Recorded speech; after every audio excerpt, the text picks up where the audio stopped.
This animal right here. Well, this one too, but that one right there. These are two of the animals going to market. The one rubbing her neck on the brace right there.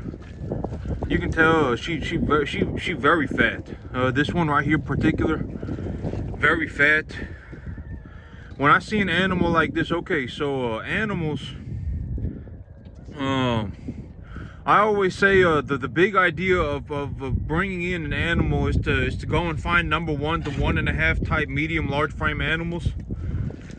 And this animal right here, I would say she's probably medium frame. She's not very tall, but she is very hefty, very hefty. And so that's you know, an animal like that in the current market, I'll probably get depending on how good the market is. Well, you know, the market is the market, but I would say some on her. I would estimate that I probably get somewhere around $1.70 a pound, right? And so she comes in at I would say right now she's probably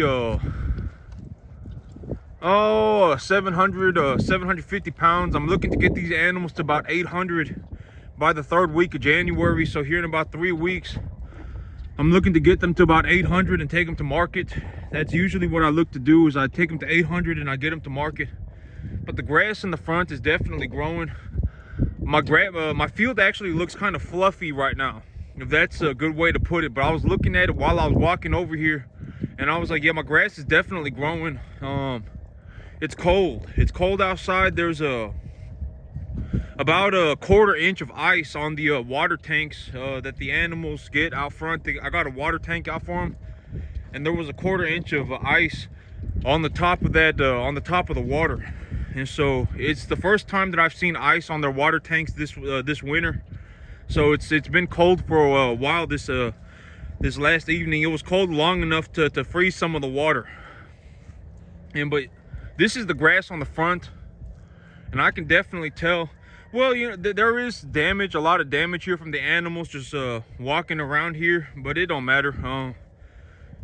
It don't matter, you know. Here in about you know, I'm not looking to harvest this grass or anything. I'm not looking to bale it or anything, so I'm not worried about sucking up a whole bunch of dirt into my equipment.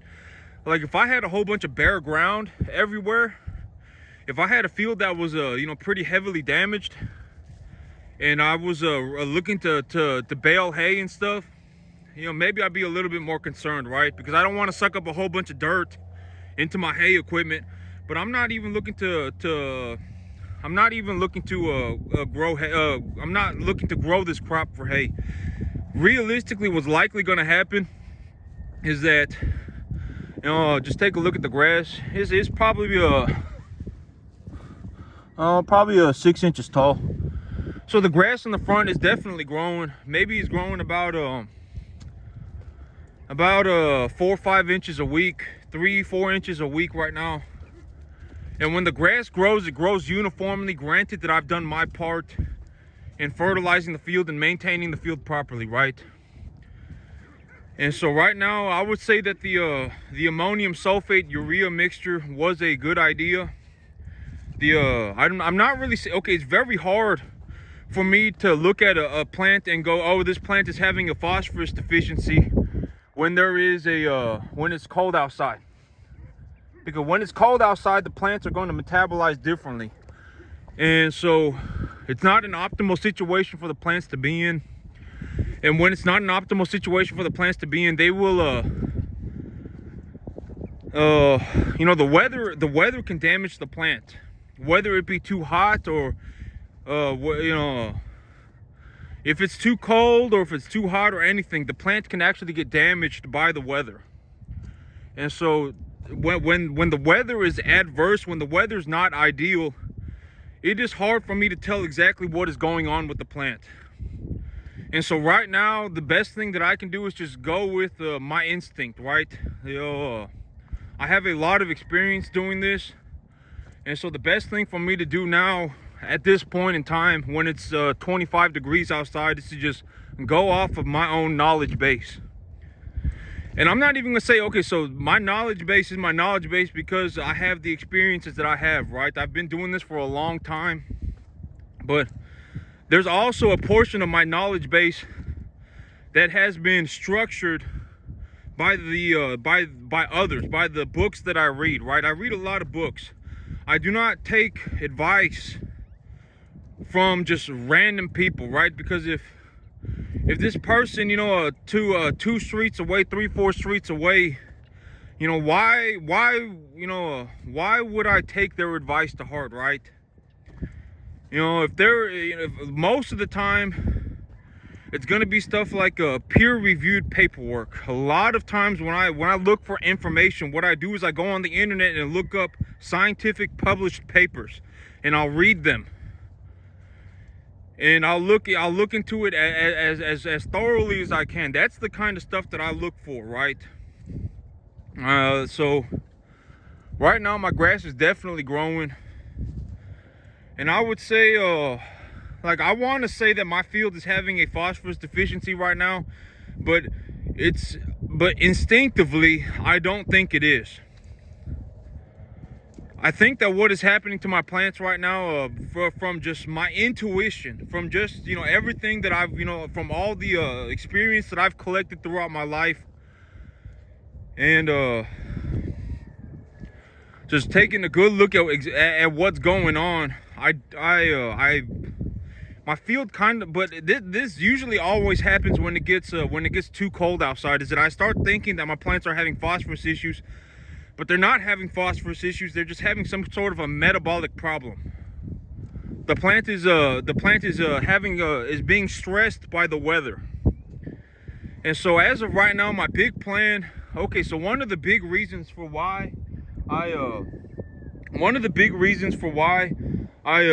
been putting nitrogen on my field is because one of the big reasons why I've been putting nitrogen and sulfur on my field and not putting phosphorus and potassium on my field is because my grass is in a middle to late vegetative state of development. So it's in a middle to late vegetative state of development, and if the plant becomes stressed, if the plant thinks that it's about to die, it will be more prone to put on seed. A lot of plants, like if the plant thinks that it's about to die, it will put on seed.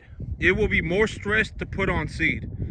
It will be and so one of the big reasons why I'm putting nitrogen and nitrogen and sulfur on my field and avoiding phosphorus and potassium is because if I put nitrogen on my field, I can actually encourage the plant to develop more vegetatively. I can actually encourage the plant to avoid to not put on seed if I put on just nitrogen.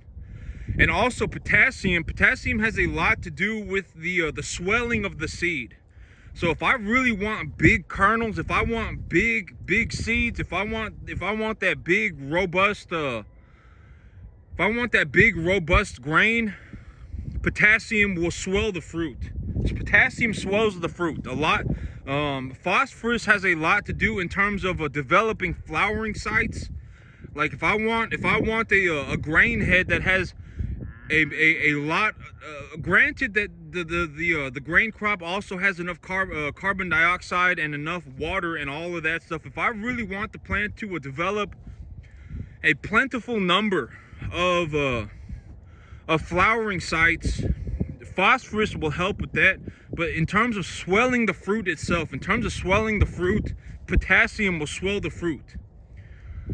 And a really good plant to grow, to learn how to see this, are peppers and tomatoes. Peppers and tomatoes, they'll really exhibit this, and you can really see when you grow a pepper plant and it doesn't and if you give that pepper plant a lot of a good ratio of potassium, and you need a lot of water in there too, and but it will make the fruit swell. This little calf right here, I guess she decided that oh man, she actually had an abscess right here, but it's kind of I took care of the abscess, but she got kind of a mass right here, but I mean yeah, I don't know what's going on with that. She had an abscess right here and I took care of it, but now it's like this solid mass. I think she's okay, right? I hope. Uh-oh. Yeah, she's okay. This is my pink eye calf. This is the pink eye calf. I had to give her I gave her 2 shots of oxytetracycline and it didn't work. And her eyeball started exploding. Her eyeball started exploding. And so when I saw her eyeball starting to explode, I gave her a shot of fluorophenical. And when I gave her the shot of fluorophenical, it actually fixed her eyeball up. And so, I gave her 2 shots of oxytetracycline thinking it was gonna work, and it didn't work. Her eyeball started, the inside of her eye started rupturing and coming out the front of her eye. And so when I saw that happening, I gave her a shot of fluorophenical. And now she's got this big old lump on the side of her neck because she had so many shots. But I saved her eyeball. Her eyeball is permanently is kind of slightly disfigured, but she still has her eyeball. Her eyeball did not fall out of her face. You know, because I was like, okay, if I don't figure this out right now, she's gonna lose her eyeball. And so you can see her eye is slightly damaged, but she still has her eyeball. And so her eyeball was on the verge of exploding. The inside of her eye was coming out of the front of her eye. And so I was like, oh man, I really need to do something, right? Because this animal, her eyeball is legitimately about to fall out of her face. And at that point, I gave her the shot of fluorophenical and it worked. So now she's following me around, I guess. But this calf, I don't know. She's always really liked me. I don't know. This calf, I haven't even had her for very long, but she's always done this. She just follows me around. And so, but every once in a while, I would say about once out of every 20 animals or so, the animal really likes people. But this, it may seem nice and it may seem cute and all that, but one day this animal is going to be very large. This animal is going to be very large. She's going to be, close to 1,000 pounds. And when she gets close to 1,000 pounds, if she does this, it's not a pleasant. It's actually very dangerous. If she walks around, rubbing her head on my leg and stuff, and she'll, if I bring food out to her, she'll start jumping around, and it gets very dangerous. And so when they're small, it's kind of cute, and it's like, oh man, look at my little animal. I get to pet her, and and she follows me around like a little puppy. But one day this animal's gonna be large, and when this animal is large, it gets very dangerous. And so she's just following me around. She's not even eating, I guess. But yep, here, I really want to buy myself a 6.5 Creedmoor rifle. But right now I'm kind of in the situation where it's like, hey Lucy, come here. Lucy, come here. I've already spent I spent $1,000 on my AR-15. I bought like $400 worth of optics. I bought like $250 worth of ammo. I've already spent like $2,000. And I only have I told myself, okay, so because right now it's like, I got like what, $50,000, right? I got $50,000. And it's not really that good. It's not a good idea to spend 10% of my money on just bull crap, right? Because at the end of the day, it's like if I buy a 6.5 Creedmoor rifle, maybe I shoot it 200 times a year, right? Maybe I shoot it 200 times a year. If I shoot it 200 times a year and the rounds cost 75 cents a round, that's $150 extra. And if I want to buy an extra magazine, that's another $20. And so I told myself, if I got $40,000, it is not a good idea to spend $4,000, right? It is not. That's 10% of my money. And so I told myself, next year when I buy more land, I'm looking to buy more land. When I buy more land, I'll have more cash flow, right?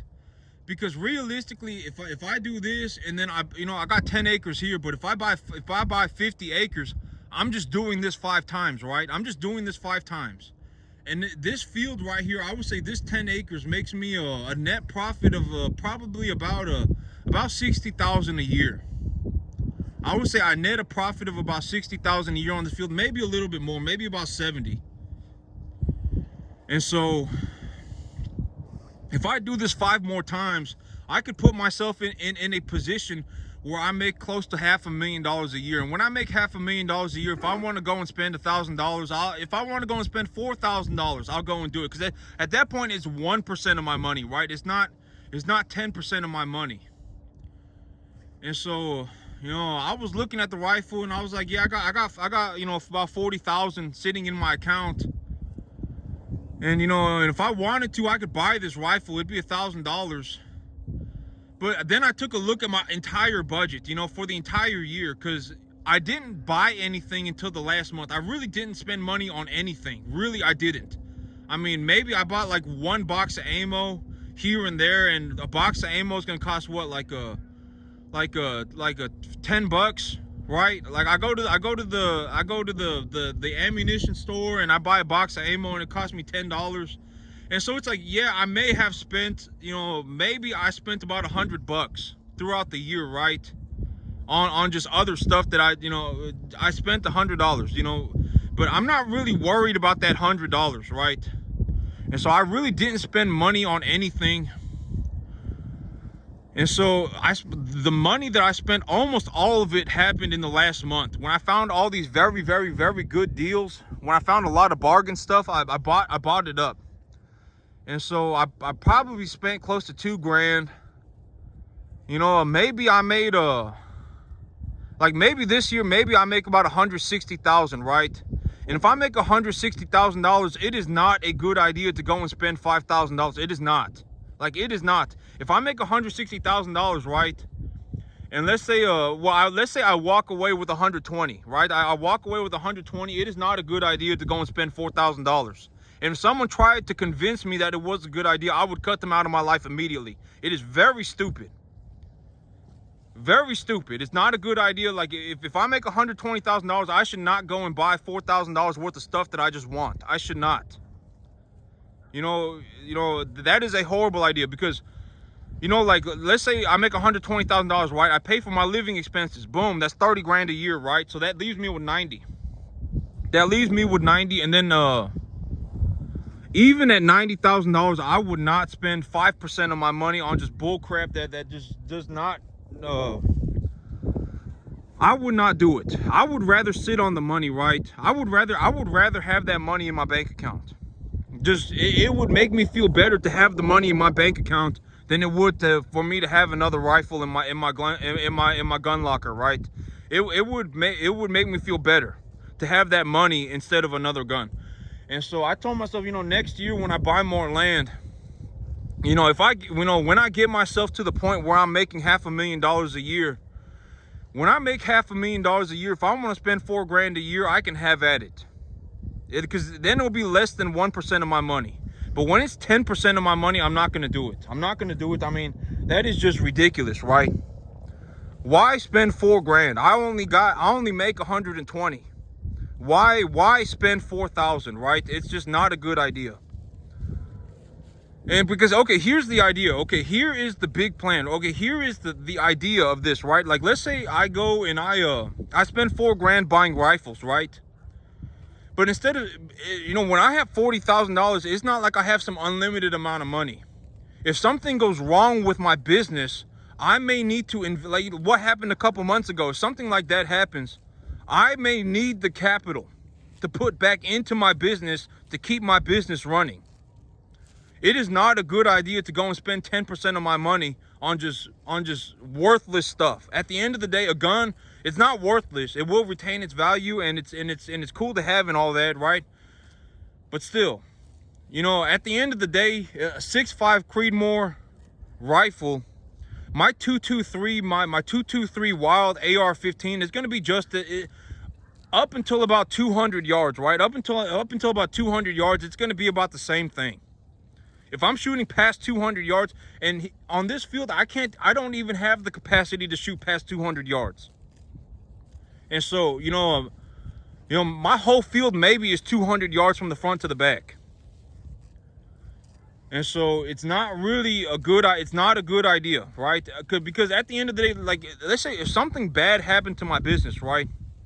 If something bad happened to my business and I needed to inject capital into my business to keep it running,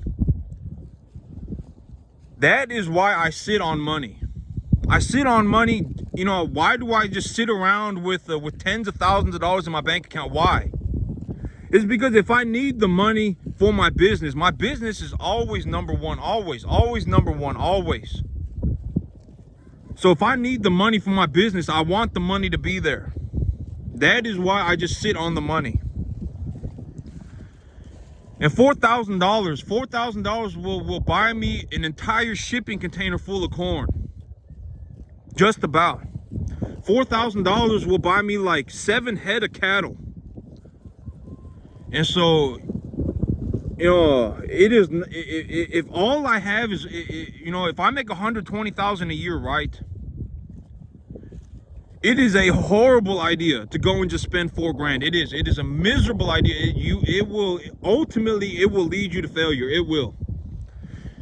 Like if I made $500,000 a year, that would be different. If I wanted to go and spend less than 1% of my money, I can go and do that.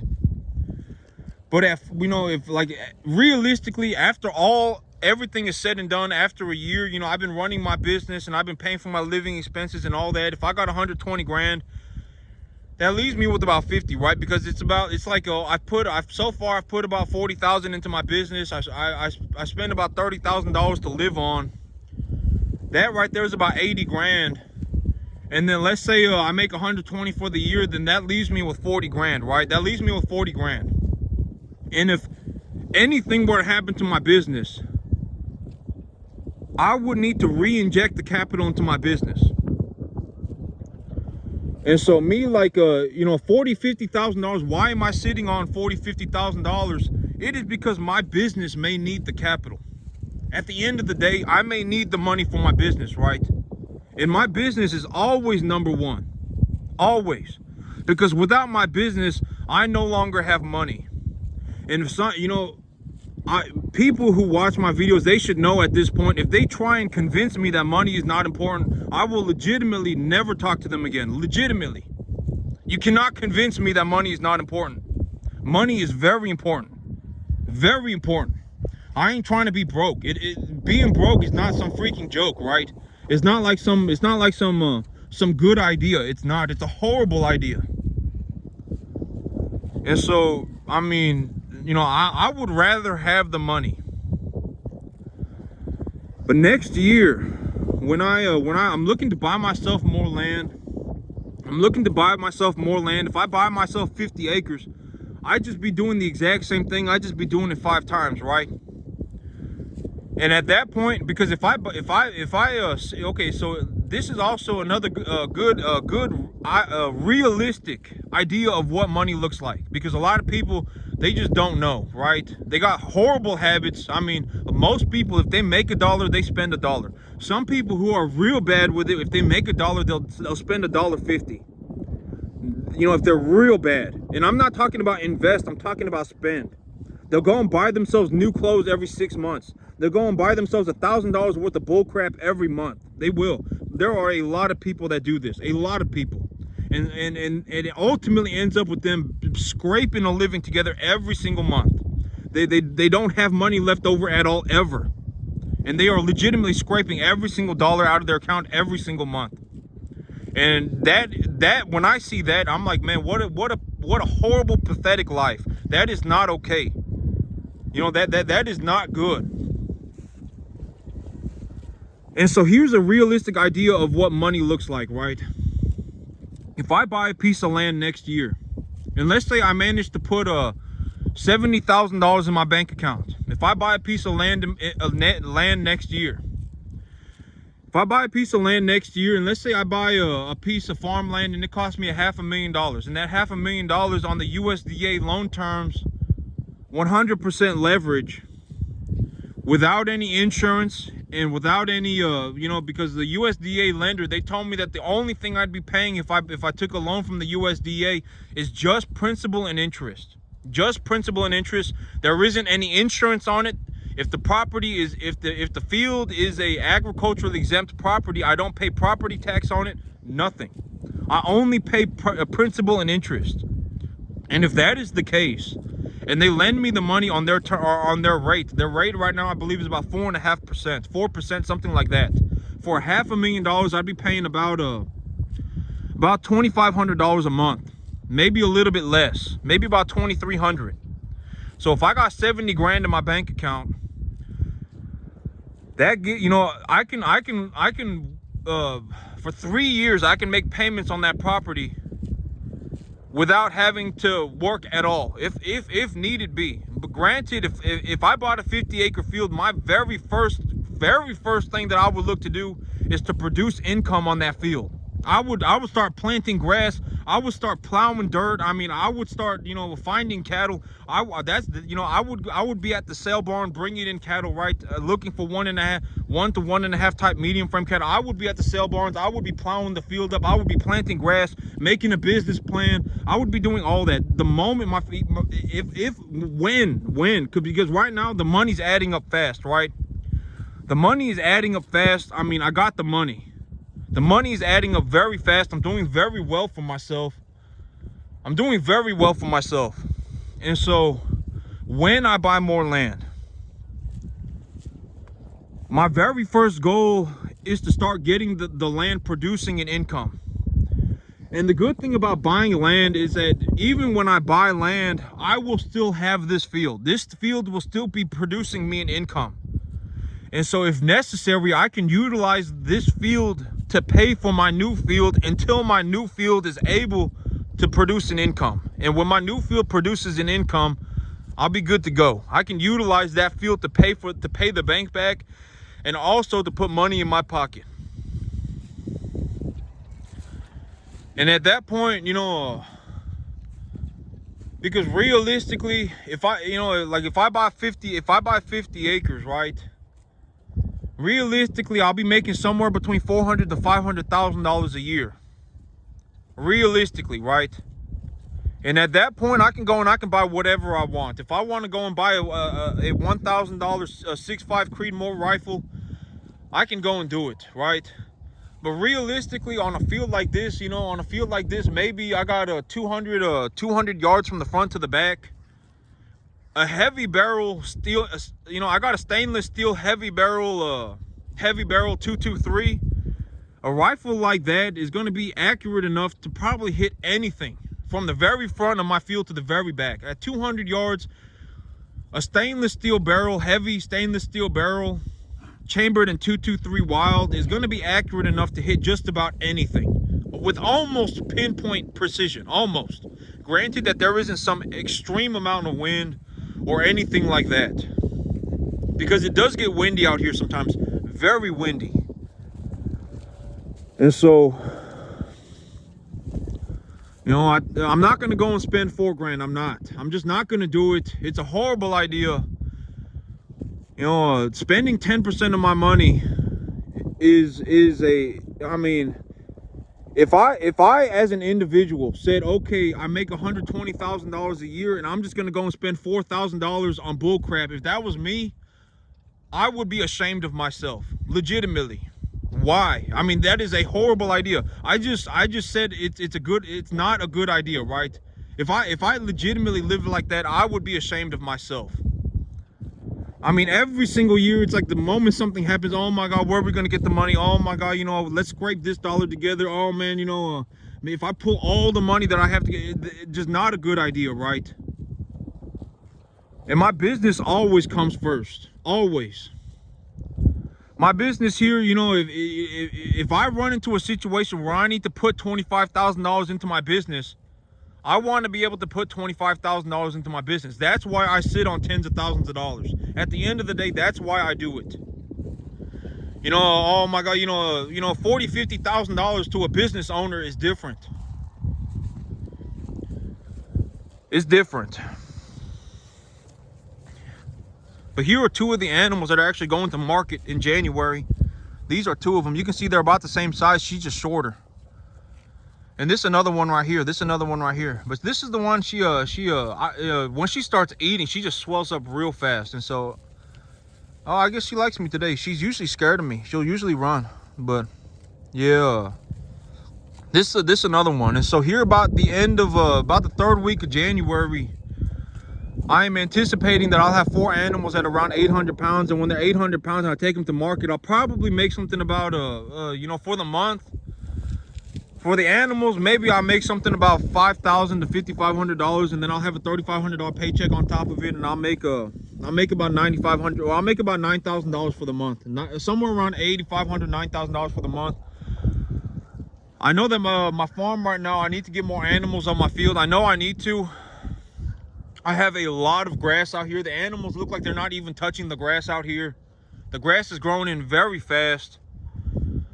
I haven't even touched my hay reserves yet. I haven't even touched my hay reserves. I still got like 2/3 of a shipping container full of corn. I still have that.